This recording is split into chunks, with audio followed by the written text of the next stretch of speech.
चॅनलमध्ये तुमचं खूप खूप खूप मनापासून स्वागत। अशी चटणी जर घरी केलीत ना तरीही कोणाला नाही आवडणार। लहानांपासून मोठ्यांपर्यंत सगळ्यांनाच आवडेल अशी ही चटपटीत चटणी आहे।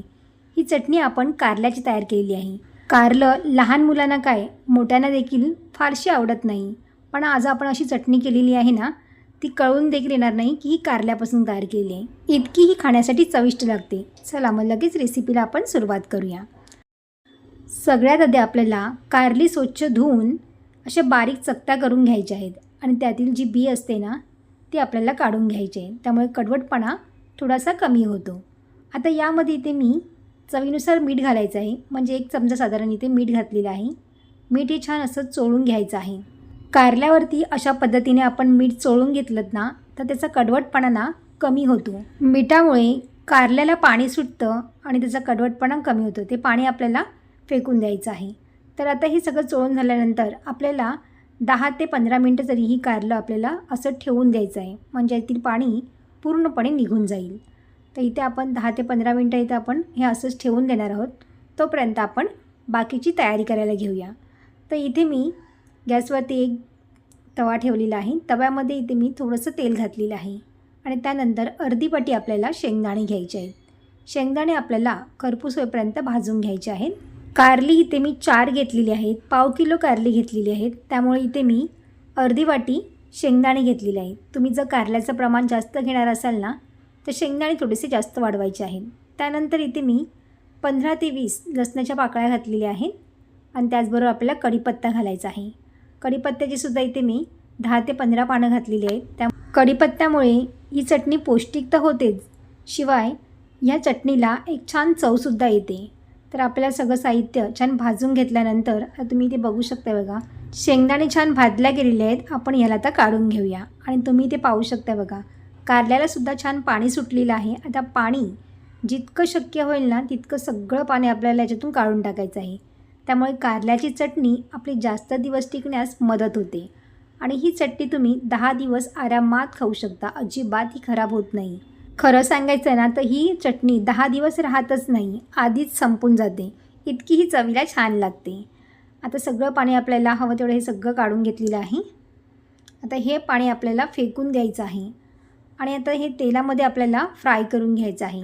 ज्या तेलामध्ये आपण शेंगदाणे फ्राय करून घेतले होते ना त्याच्यामध्येच आपल्याला हे कारलं फ्राय करून घ्यायचं आहे। तर लो फ्लेमवरती आपल्याला कारलं छान खरपूस होईपर्यंत आपण इथे हे तळून घेणार आहोत।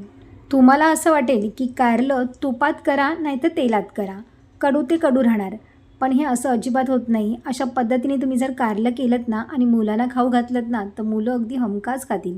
थोडीफार कडवटपणा झालं होतं, पण त्यांना खरंच कळून येत नाही की ही कारल्याची भाजी आहे करून। त्यामुळे अशा पद्धतीने ही चटणी ना तुम्ही एकदा तरी नक्की ट्राय करून बघा। तर अशा पद्धतीने आपल्याला लो फ्लेमवरती छान असं खरपूस होईपर्यंत आपण हे कारलं तळून घेतलेलं आहे। आता हे कारलं आपल्याला काढून घ्यायचं आहे। थंड करून आपल्याला हे मिक्सरमधून फिरवायचं आहे, त्यासाठी तर गॅस बंद करायचा आहे आणि हे कारलं पूर्णपणे थंड करून आपल्याला याला मिक्सरमधून फिरून घ्यायचं आहे। तर सगळं साहित्य इथे मी घेतलेलं आहे मिक्सरला। सगळं साहित्य आपल्याला थंड करून मगच मिक्सरला लावायचं आहे। तर मिक्सरला लावण्याच्या आधी आपल्याला काही मसालेसुद्धा याच्यामध्ये ॲड करायचे आहेत। अगदी बेसिक मसाले मी ते घालणार आहे। याच्यामध्ये घातलेले अर्धा छोटा चमचा जिरा पावडर घातलेली आहे आणि त्यानंतर इथे मी अर्धा छोटा चमचा लाल तिखट मसाला घातलेला आहे। तर तिखट तुमच्या आवडीप्रमाणे तुम्ही इथे कमी जास्त करू शकता। चवीनुसार आपल्याला याच्यामध्ये मीठ घालायचं आहे। आता आपल्याला मिक्सरमधून याला फिरवून छान बारीक करून घ्यायचं आहे। एकदम पण बारीक करायचं नाही, थोडंसं जाडसर राहिलं ना तरी देखील चालेल। चटणीमध्ये ना थोडंसं जाडसरपणा असेल ना तर खायला ना चटणी खूप जास्त टेस्टी लागते। आता ही चटणी आपण अशीच देखील खाऊ शकतो, पण ही चटणी आपल्याला टिकवायची आहे। तर इथे मी आता पुन्हा 1 चमचा तेल घेतलेलं आहे। तेल छान गरम करून घ्यायचं आहे आणि थोडीशी याला आपण परतून घेणार आहोत। ओलसरपणा जर राहिला असेल या चटणीमध्ये तर तो पूर्णपणे निघून जाईल आणि चटणी आपली टिकण्यासाठी मदत होईल। जर तुम्हाला ही चटणी लगेच खायची असेल, 2 दिवसामध्ये जर खायची असेल ना तर तुम्ही नाही परतली ना तरी देखील चालेल। आता यामध्ये इथे मी बारीक करून कोथिंबीर घातलेली आहे। कोथिंबीरसुद्धा आपल्याला छान परतून घ्यायची आहे। कोथिंबीर धुवून आपल्याला छान सुकून घ्यायचे, मगच आपल्याला यामध्ये ॲड करायची आहे। 2 मिनटासाठी आपल्याला छान अशी परतून घ्यायची आहे। कोथिंबीर आणि सगळी ही चटणी छान मिक्स करून घ्यायची आहे.